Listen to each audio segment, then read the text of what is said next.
It's time for Getting Down to Business with Mark Mondo.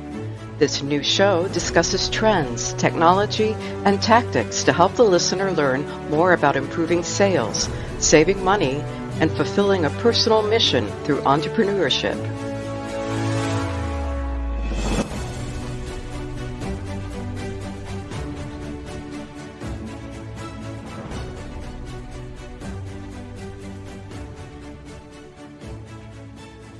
Today, we'll interview Annie Mendez-McDaniel. You may know her on Instagram as Travel Bug Annie, and she literally wrote the book on resilience to recreate a life she loves. But first, a word from our underwriter.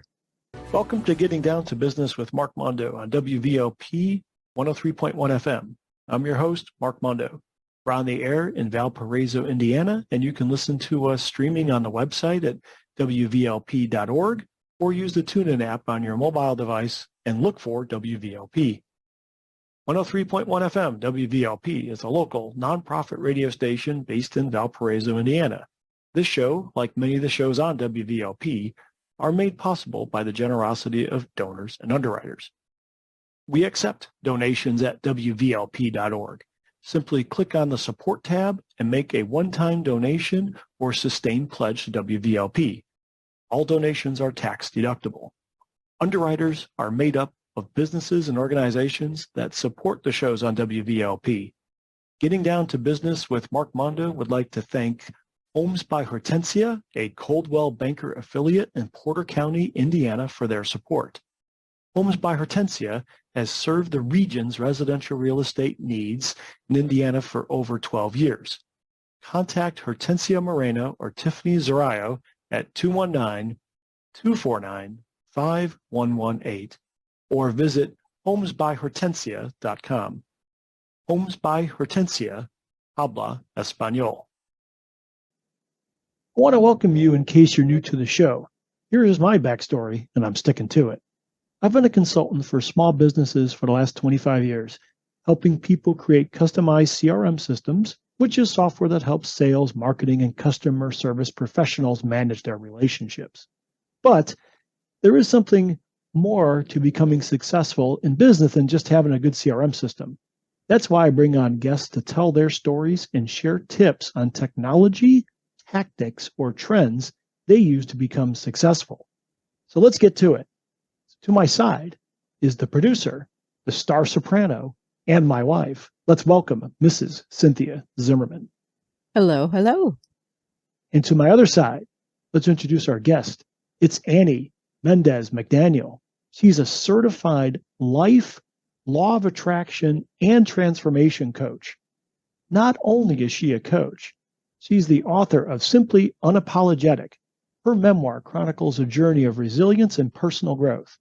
Annie is on a mission to empower others to break free from adversity and thrive. As a global explorer, she has ventured across all 7 continents and over 90 countries, demonstrating that living unapologetically and conquering fears can turn dreams into reality. We're glad we caught you before you hopped on a plane to where, Annie? I will be on a plane back to Austin on Saturday. Thanks for having me, by the way. Oh, it's awesome. We're glad we caught you. Let's get into it. We met Annie through a mutual friend a couple years ago, and she's always the most extroverted among all of us. And all of a sudden, she comes out with a book. Like she literally wrote the book on creating a life she loves. Some people just talk about it. Some people have platitudes. But what's great about today is Annie's going to share not only her story with first-person experience, but help you with tips that you can take away and start getting your life in order.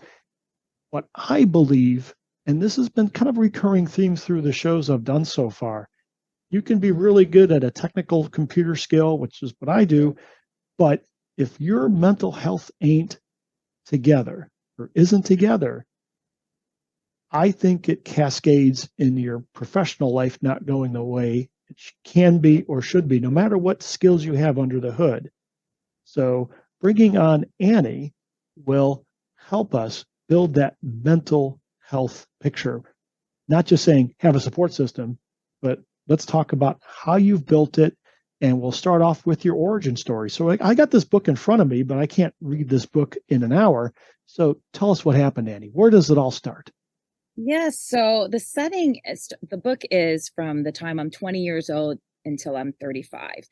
And it starts off with a 20-year-old who meets someone and is excited about the trajectory of the relationship, gets married, and suddenly finds herself in a very abusive relationship where I was completely shocked, because when it's happening, you're in shock it's happening to you.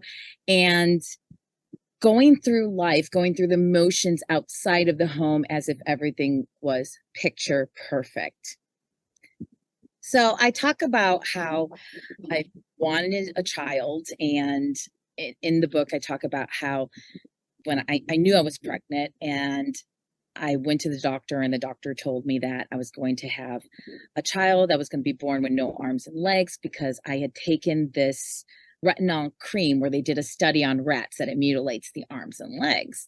So I remember just leaving, crying profusely, and just looking up and saying, God, I know I'm supposed to have this child. He's going to be a boy named Jeremiah. So he was one of my biggest blessings in life. But throughout the marriage, it was just part of me. I was losing myself every day. I was striving at work, but then I was literally going home and didn't know what I'd walk into. I was unrecognizable in the sense where, I couldn't even look at myself in the mirror. I literally felt invisible. I felt I was in this dark hole and there was no way to get out of it. I truly felt helpless. And then one day he had hit me again. And wait, whoa. Hold on. Back up the truck here a little bit. I'm sorry. I hate talking about this part. But no, I don't want you to have to repeat the trauma, but this is really open. Yeah. This is really open. And for somebody to share that kind of vulnerability, not only just a podcast like this, but really to the world, that's pretty remarkable. I don't have that kind of courage. Oh, well, thank you. Not the easiest thing to do, but if it inspires one person, it will be worth it. But yeah, I then, at the time, I was living in a city called Elmwood Park in Illinois, and I had no idea that they could plaster my business in a newspaper, because I had called the police. And so the police came, and then there was this blurb all about what had happened. And all of a sudden, one of my friends said, Annie, what's going on? And of course I said, what do you mean? Everything's fine. She's like, I just read the paper. I'm like, what do you mean? Now I am mortified, absolutely mortified. The picture I tried so hard to paint is now destroyed.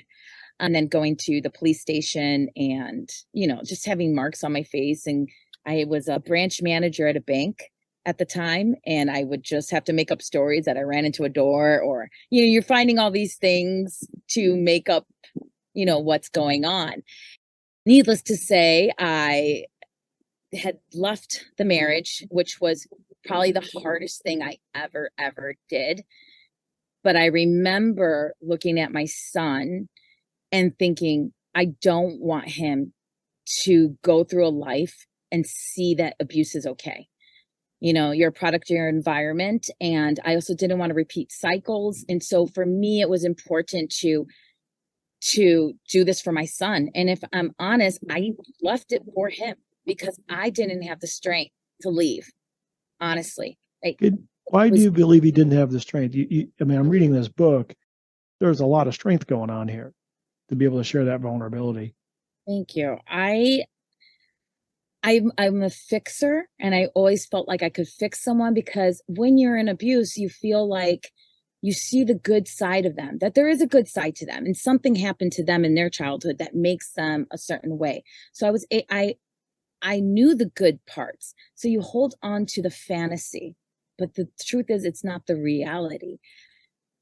That's something that I always say, are you in love with the fantasy, or is this because if you think you can change someone, that's not a reason to stay. It's not my job to change someone. I can inspire people, but you can't change someone unless they're ready to be changed. It was very, very, very tough. I had worked at a law firm at the time, so my friends had helped me. We were able to do this pro se, my coworkers, so I could drop the divorce papers and have the strength to file an emergency divorce. And it was really tough. It was really tough. But looking back, and I'm sure he will agree that it was the best decision, and he's happily married now, and he's always been in my son's life, and he's been very apologetic and accountable and for what he did, and I'm appreciative of that, and that we've moved on. And at the end of the day, it's about my son. So we were able. How did your son deal with this? Because that's very difficult for a child. Yeah, and I can't speak for him, but I will say that he was really young.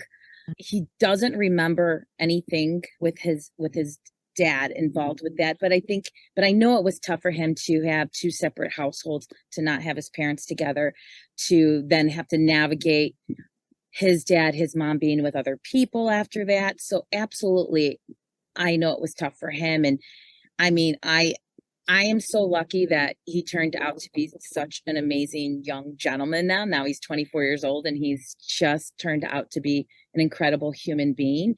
So I'm very, very grateful for that. But he definitely had his share of trials and tribulations for sure. And it was a healthy birth, correct? From the worries that you had initially, he ended up having a wonderful, healthy pregnancy and birth. So yes, that's fabulous. Yes, thank you so much. Yes. Yeah, he was born with all his fingers, thumbs, 2 feet, everything. So yeah, it was very, very grateful. I did not listen to the doctors. So yeah, and then I after that, I thought I had met someone else through a friend, and I had all these butterflies when we met. We were friends before, but I didn't know that he had any interest in me. So this is post, just to take us on the timeline. So this is post the marriage, post-marriage with Jeremiah's father. No, this is post-marriage now, after Jerry's dad, Jeremiah's dad. Thank you for clarifying. Okay. Yes. He was very charming. He was what I would call Prince Charming. I felt like I was Cinderella. I was still trying to find myself. I'd just gotten out of this, and I still didn't feel good about me. I didn't have the self-esteem that I needed, and the confidence that I once knew I had before.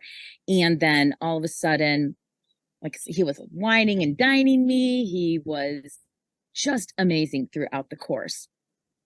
And as a couple years went on, I thought, gosh, he's really something.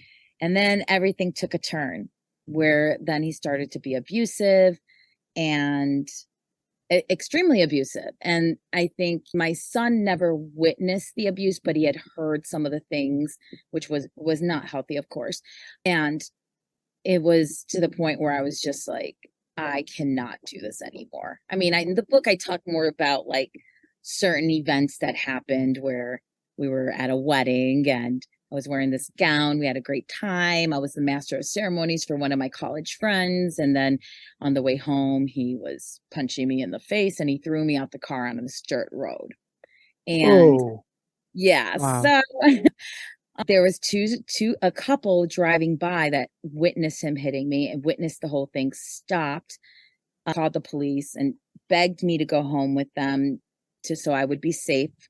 And of course I didn't. When you're sick and you're in it, you don't see the logic as you should. What do you see? You talked about maybe earlier, you think you can fix the situation or fix the person? Both. Like you keep focusing on the fantasy, or you keep focusing on the good times. You keep focusing on that. And this is the thing. If he hits you once, he's going to hit you again. And mental abuse is just as bad as physical abuse. Yes. Everyone talks about just the physical. The mental, I think, is way more scarring. The physical will heal, to a certain extent, right? But the mental that took years to rebuild and to get back. And we went to court because he had a warrant for his arrest. We went to court, and then I remember thinking how these two strangers took time out of their schedule to come testify for me, and I dropped the charges.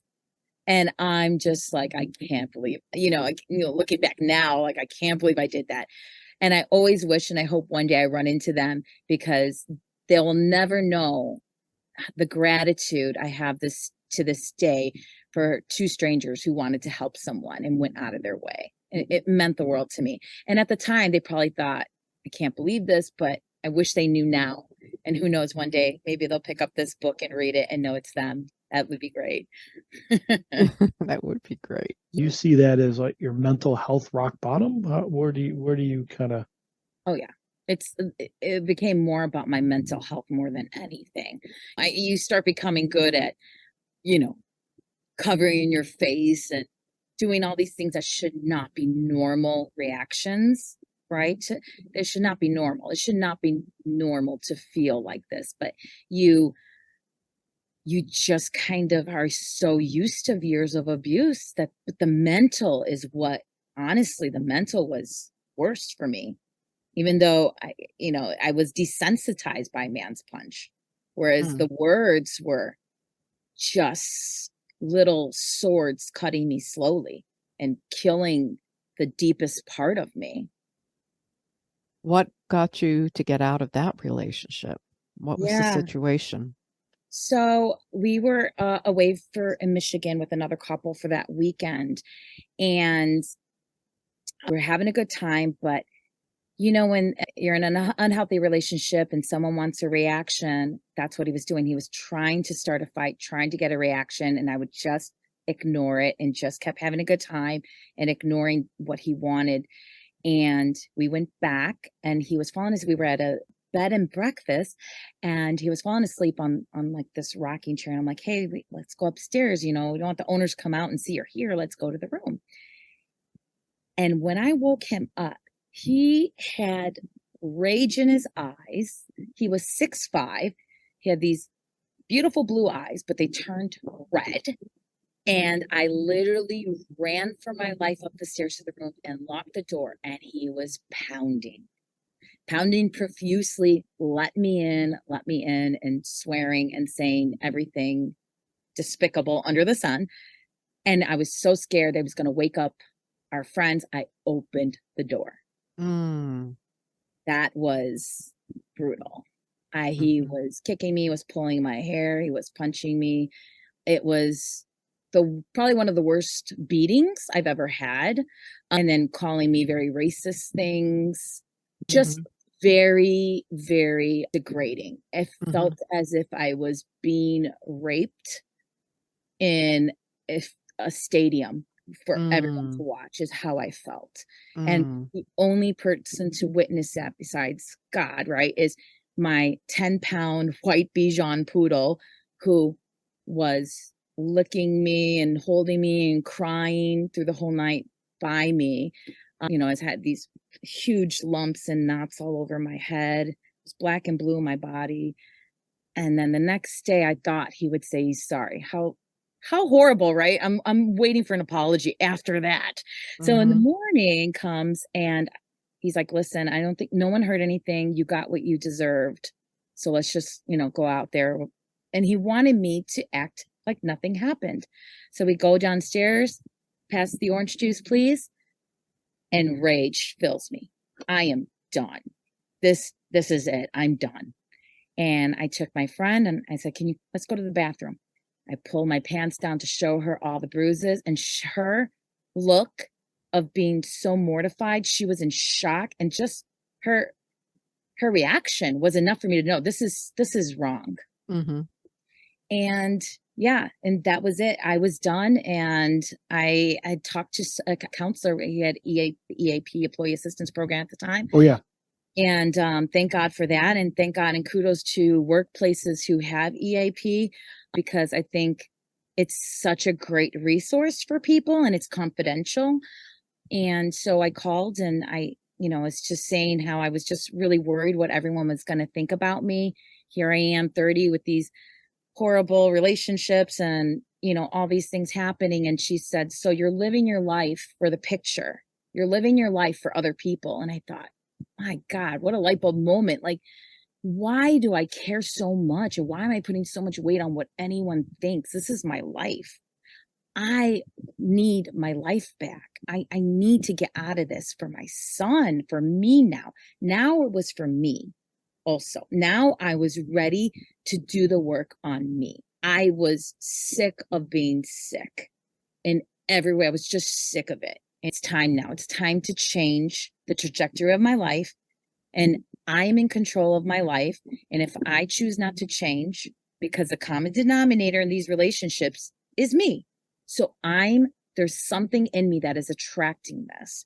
So hence I did the work, which I talk about. Oh yeah, you do the work. It's just called the work. I've never heard another phrase for it. Well, chapter 9 talks about dating myself. This is when. Well, hold on a sec. Wait, what? Dating yourself as opposed to dating somebody else. Correct. I was going to take 1 year and not date nothing, like do absolutely nothing, and reprogram that vicious wheel that wanted to keep spinning in my life.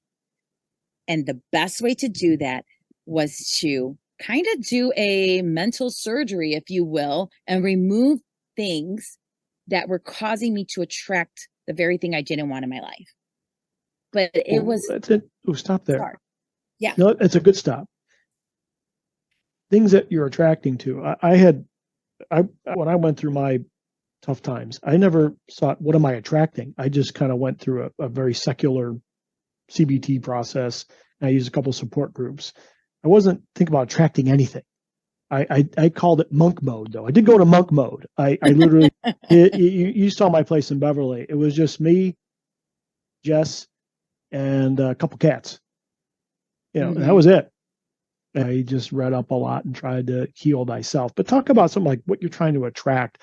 I was trying to detract everything. I was just trying to protect myself during that time. Yeah, I wanted to love the person I was looking at in the mirror. I wanted to attract kindness to myself. That wasn't just because my personality, as you know, like I'm the class clown, I'm extreme extrovert, I love people, I have great friends, family. I just wanted to feel that good about myself the way other people felt when they seen me. I wanted to feel that for me because I wasn't feeling that for me. I felt a sense of not knowing who I was, emptiness, sadness, grief, mourning. And I also, because I am a hopeful romantic, not hopeless, right? Hopeful romantic. You're reframing again. Yes. Yes. I wanted to change what I attract when I would be ready to date again. So in that year, I said, in order to break the cycle, meant I would only date myself. I would not be sexually intimate with anyone for at least a year. I'd be responsible for my own happiness. I'd write and journal my dreams, create a vision board. I'd put into practice the law of attraction. I would write and say out loud daily affirmations. As crazy as it sounds, I would go in the mirror and I'd say, you are beautiful. You are amazing. And in the beginning, it is so uncomfortable. It is so uncomfortable to look at yourself in the mirror and say these things. But you know what?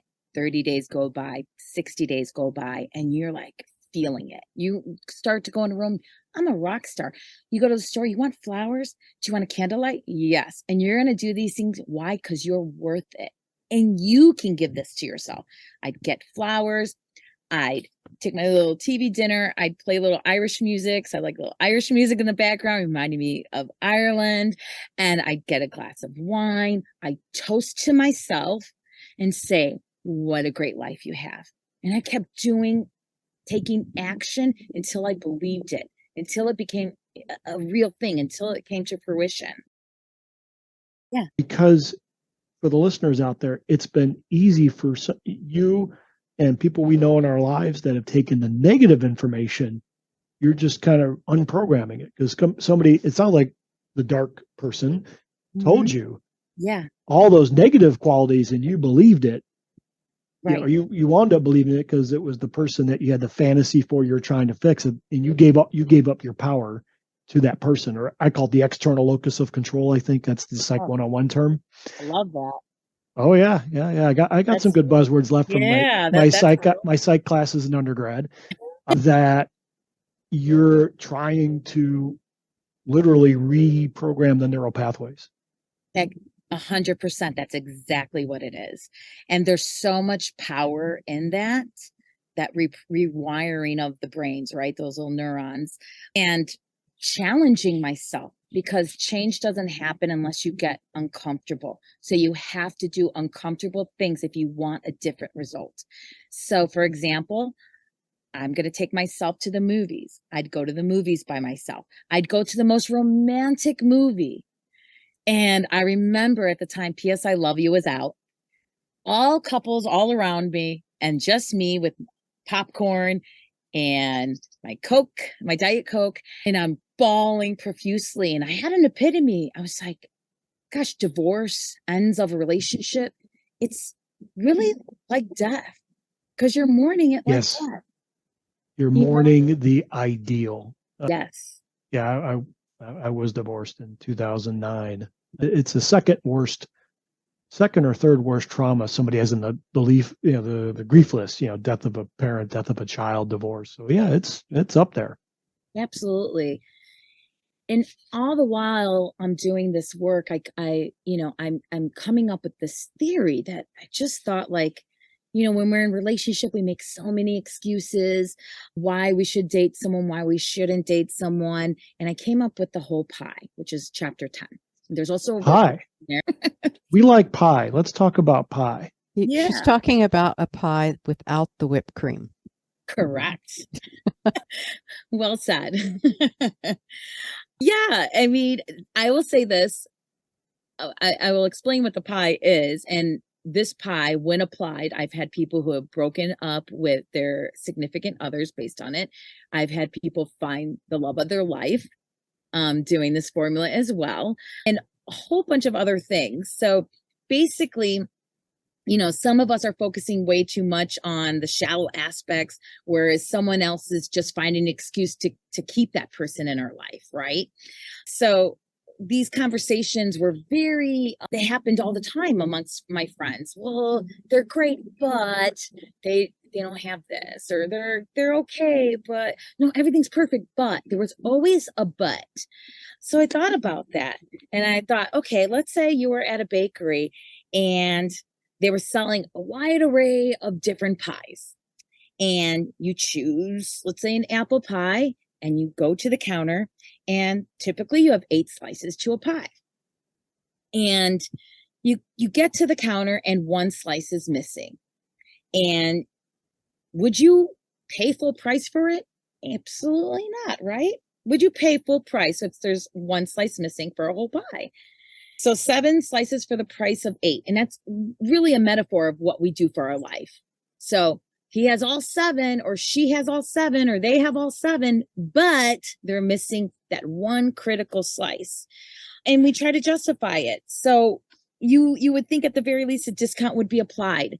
But that's what we do to our own life. We discount it by accepting qualities and things that we should not accept, by not having the whole pie in our life.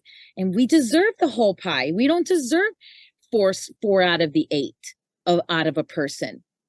And my exercise is, let's say, in a partner, what are 100 plus things? I say, get as granular as possible, write down all the qualities, physicalities, everything that you would want. If I had a magic wand and you can create the perfect partner, I mean, some of us would have a scroll of what we want, right? And that's okay. The magic wand can literally be whatever you want.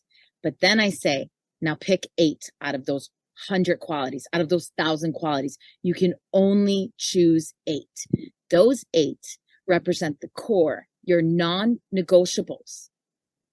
And if one is missing, you do not respond. You do not continue with that relationship. The minute talk about the confidence if, hey, there's 7/8 of a pie. Yeah. Yeah. Talk about the confidence you need to have to say, you know what? I'll wait for the next pie. Well, I love that. I love that. The confidence is because you date yourself and you know what you're worth.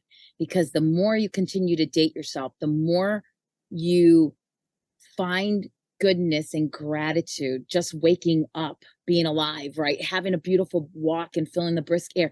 It's the little things in life, they start to really add value that you don't want to jeopardize the beautiful life you've created, that you can give that to yourself. So some examples, like I said, everyone's going to have a different pie. So Cynthia's may look different than mine.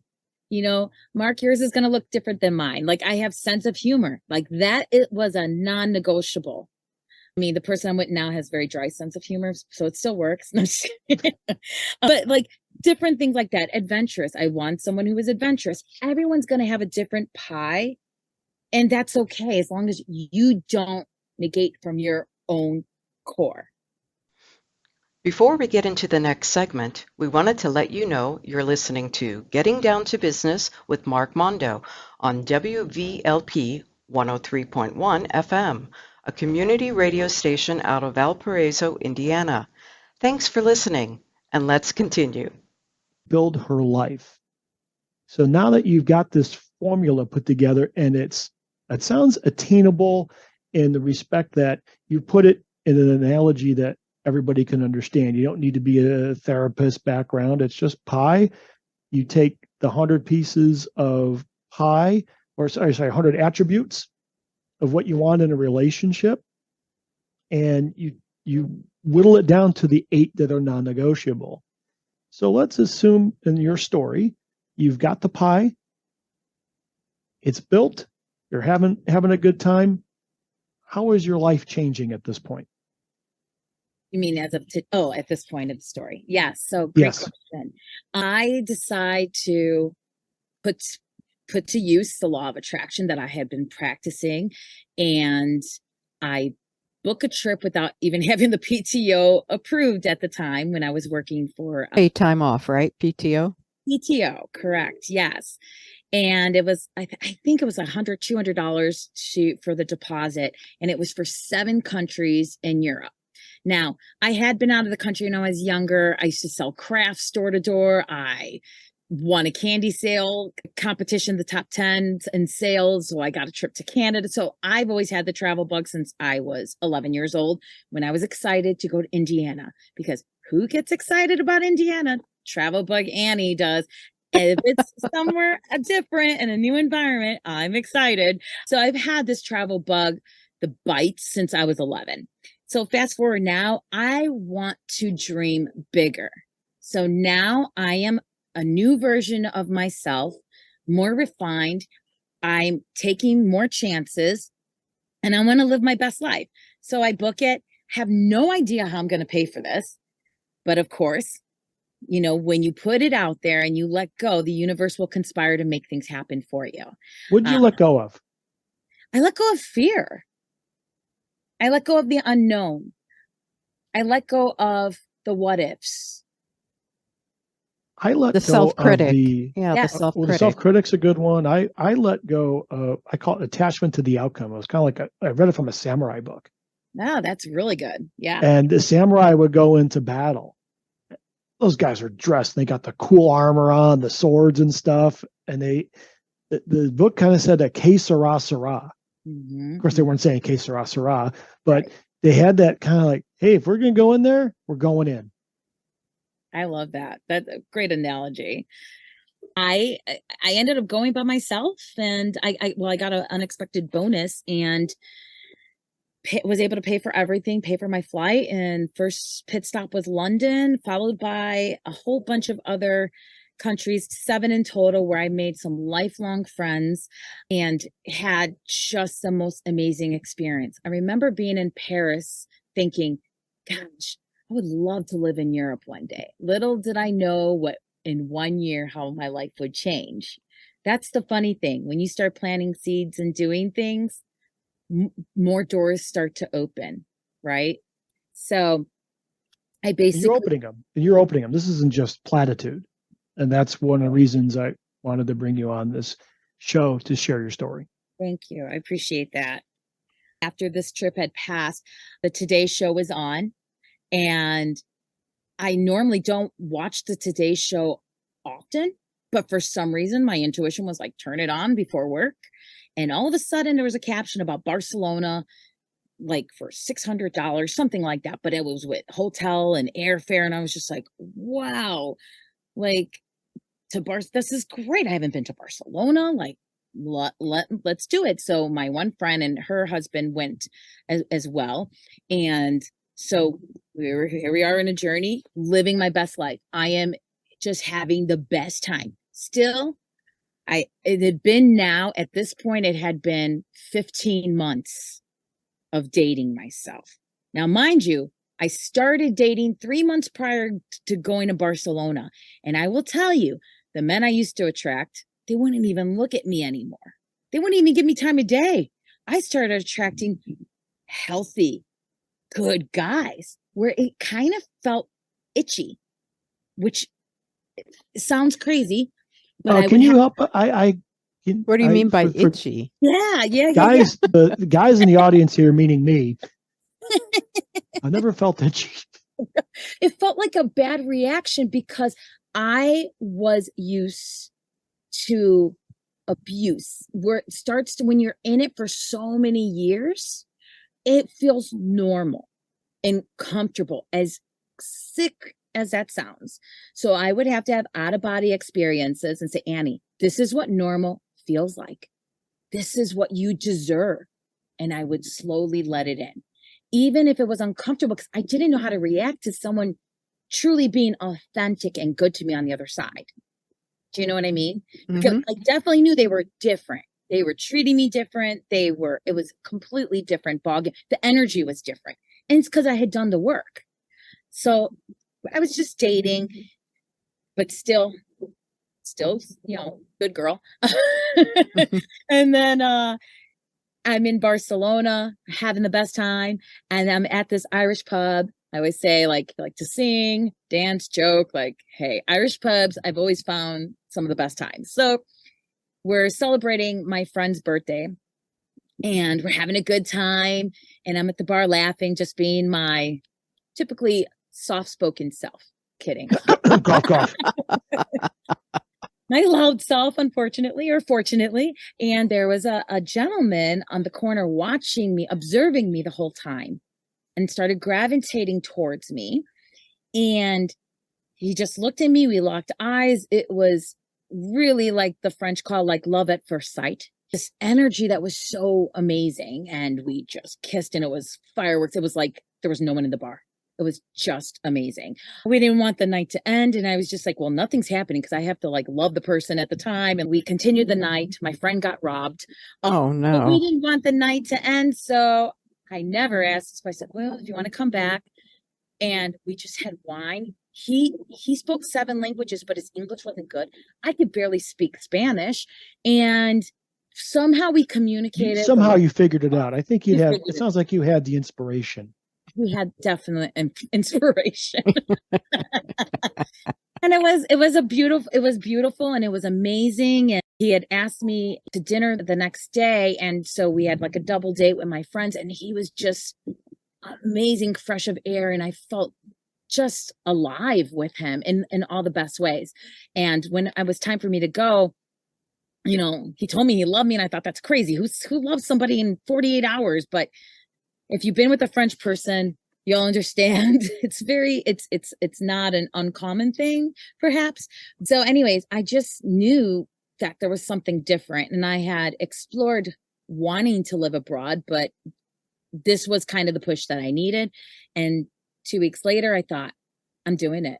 I'm going to go to Barcelona, and not just for him. And he made that clear too, because we didn't want it to be based on that. I wanted to be there. I wanted to learn Spanish. I'm half Spanish, so I want to learn how to speak it. My dad never taught us how to speak Spanish. So long story short, I decide and I said, okay, I just have this car though. And I owe like 10 grand on it. What am I going to do? And I talked to my friend. I'm worried about my son. Is he going to like it? He has to learn the language because they also speak Catalan, because it's the capital of Catalonia is Barcelona. So if you go to Barcelona, you don't want to say Spain, you want to say Catalonia. So it's a big deal there. I decided to do that. And my friend said what a good experience it would be for my son, and I thought if he doesn't like it, we can always come back. And when I made that decision, I with some other friends too from high school, and we were leaving Wicker Park. We were at Peace, one of my favorite places, and I left. I was on the Kennedy Highway, and I got into a three-lane collision, and thank God it was later because there wasn't a ton of cars, but my car got totaled and the other guys, and we came out, we hugged each other, and we're like, we're alive. And, like my chest hurt from the impact of the airbag. But other than that, we were totally fine. And now the problem with the car is solved. And then I said, okay, I'm going to give my job a month notice. So this is now April of 2009. I didn't go to work on the Monday because I was on medication because of the impact of the crash. The following day, my boss had said they had to talk to me. They had to eliminate my position. And I said, my gosh, if this is the worst thing that happens, I'm totally fine. I'm like, I've had the best time here. And she was like, this isn't fair. And I was just like, this is totally fine. I got a severance also. And I remember going home, opening up a bottle of champagne, toasting to how amazing. I now have the money for the plane ticket. I didn't have to put my notice in. And now I have the money to take my teaching English as a foreign language certification. And I was off to Barcelona, and I had to go to court to get everything in place so I could take my son out the country, and then he would be with his dad every summer. And then hence I get to Barcelona, and then let's just say, gosh, it's an adventure of my life in so many ways. And the story in the book, how things happen, how we break up. His name's Lucas in the book, and other things occur. And then I'm dating. It goes into a very crazy adventure. I'm with a whole bunch of women from around the world, one from Denmark, one from Turkey, another from Yeda, another person from the Philippines who came to the United States when she was 18, another person from the Caribbean and grew up in the UK. And we're all these single women at the same time experiencing dating in a foreign country. It was pretty incredible, to say the least, and stories to last a lifetime. So how did you fund this lifestyle? I mean, you got this awesome adventure. You're having your pie and you're eating it too, it sounds like. Yeah. Well, how would somebody either get there? Let's say, hey, you know what? I'm going to bolt. I'm going to Barcelona. I want to teach English. I think that's still around. It is. Would you recommend that as a program for somebody, no matter the age? Absolutely. I think if you have a little savings, a little cushion, it helps. Or how long the savings do you think you should have?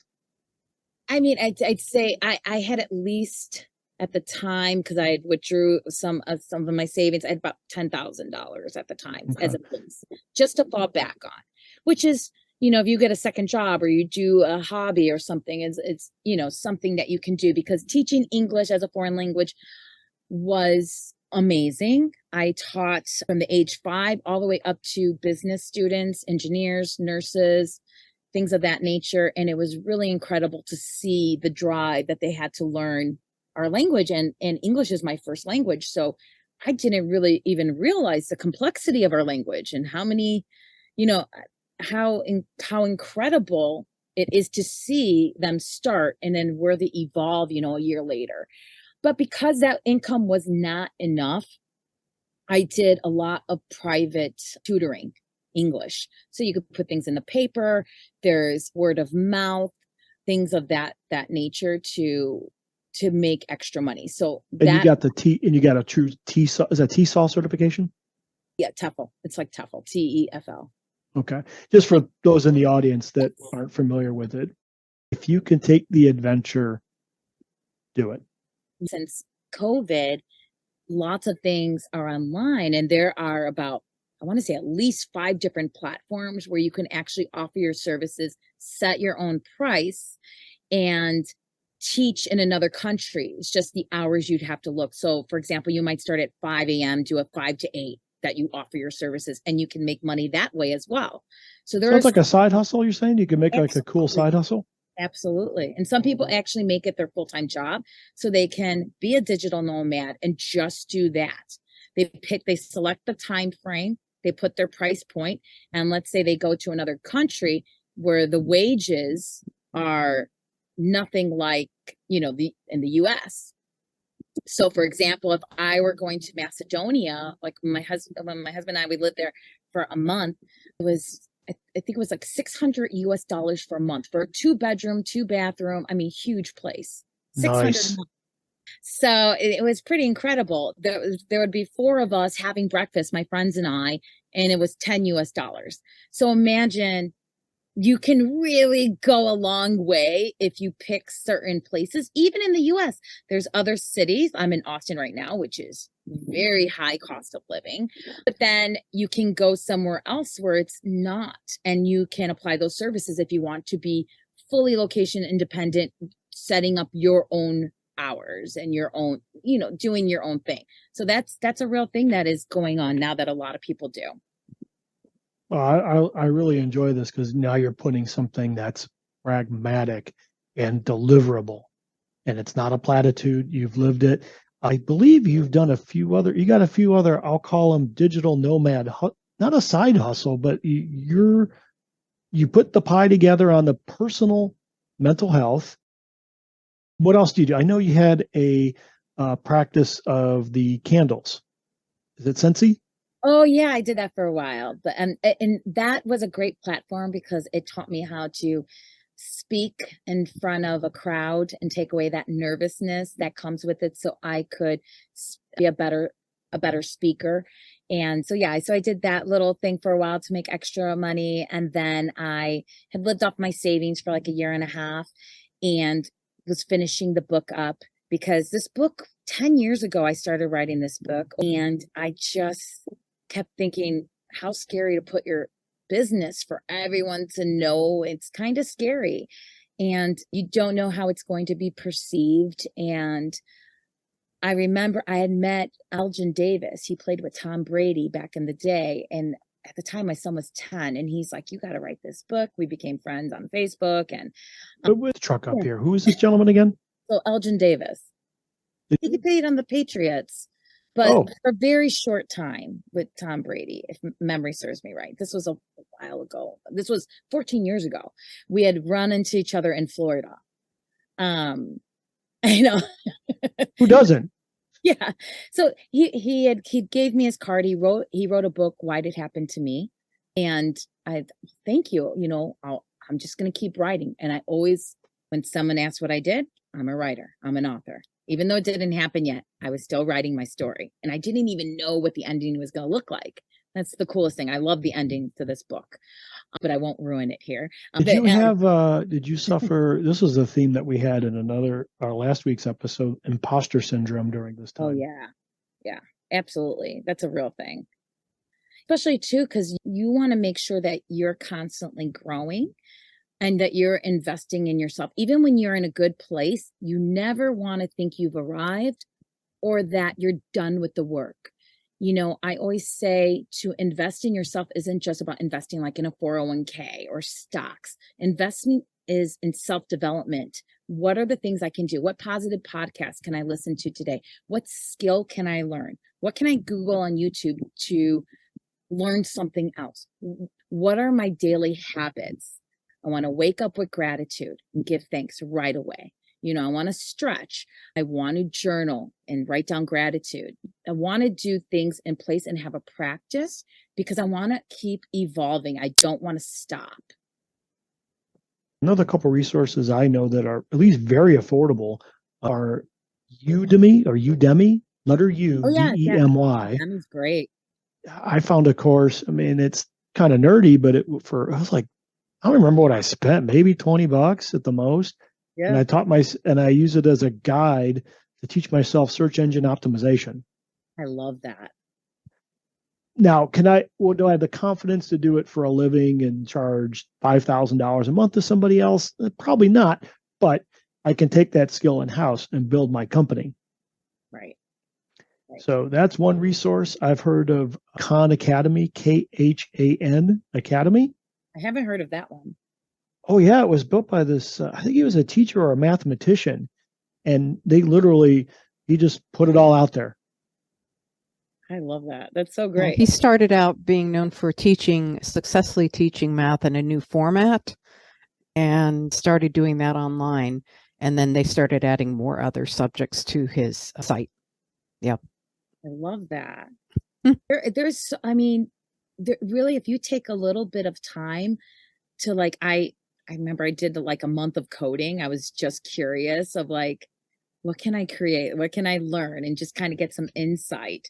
It's amazing what you can do. I was in Albania with COVID pneumonia. It was horrific.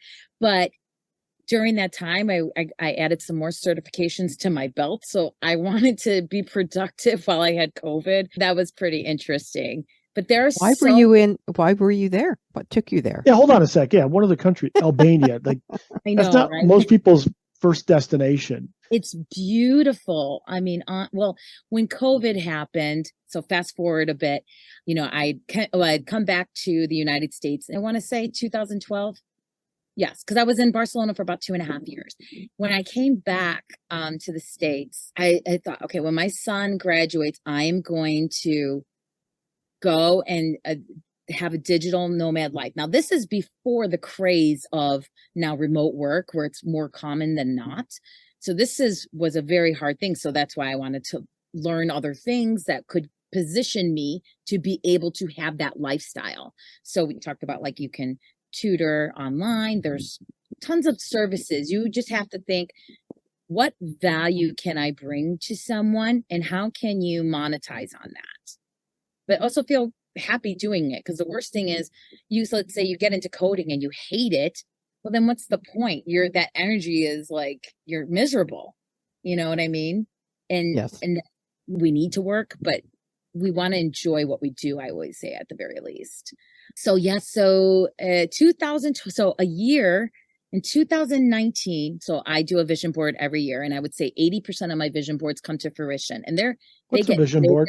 Tell everybody what's a vision board. Okay.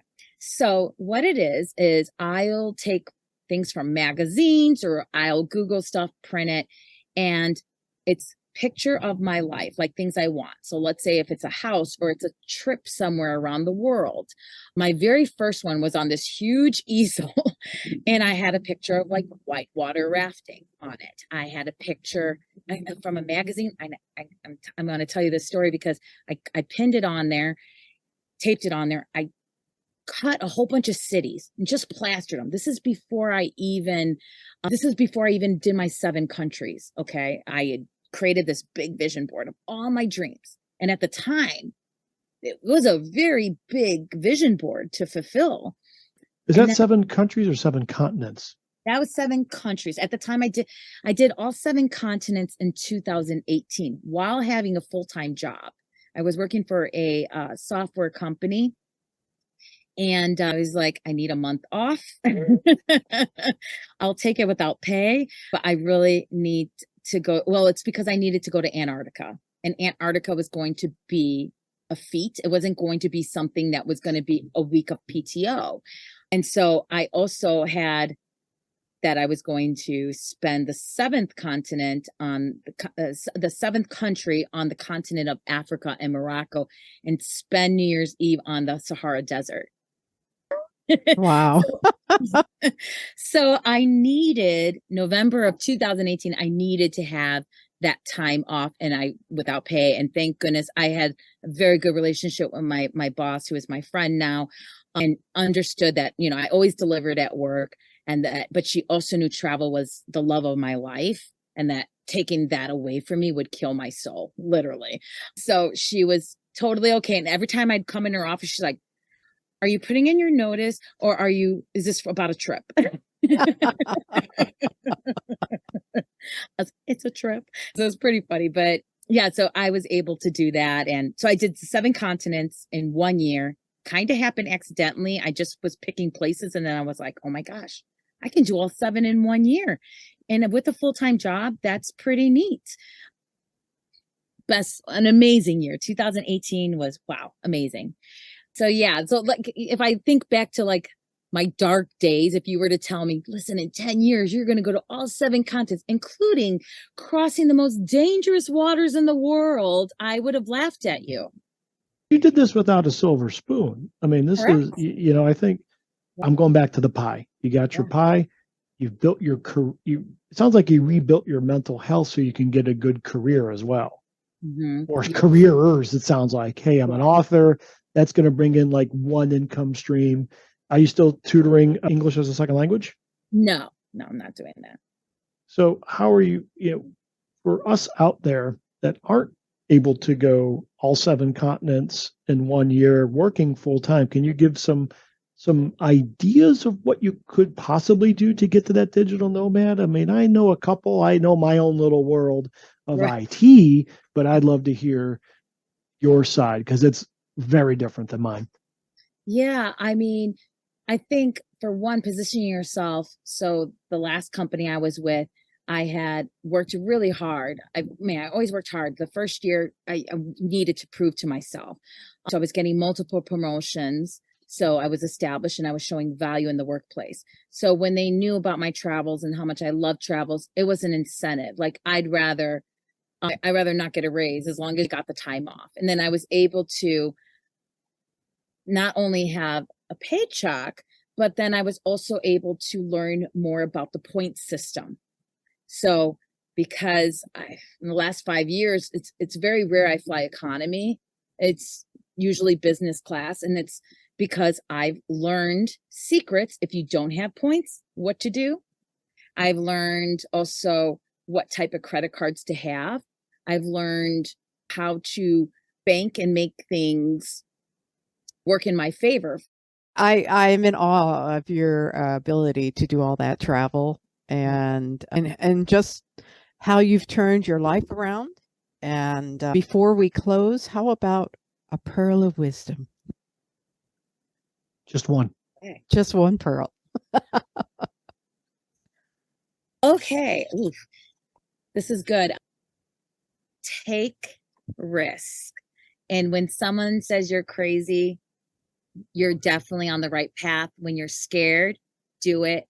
It's the most rewarding because, like I said, the universe will conspire to make it happen, but you're the one that has to take that risk and chance and get out of your head. Get out of your head. Because the problem is your thinking is not your dreams too big. It's your thinking that's too small. Wow. Okay. That is a pearl. Thank you. All right. In the end, we're reaching the end of the hour here. So I'd like to thank Cynthia for keeping us on the level and on time today. You're welcome.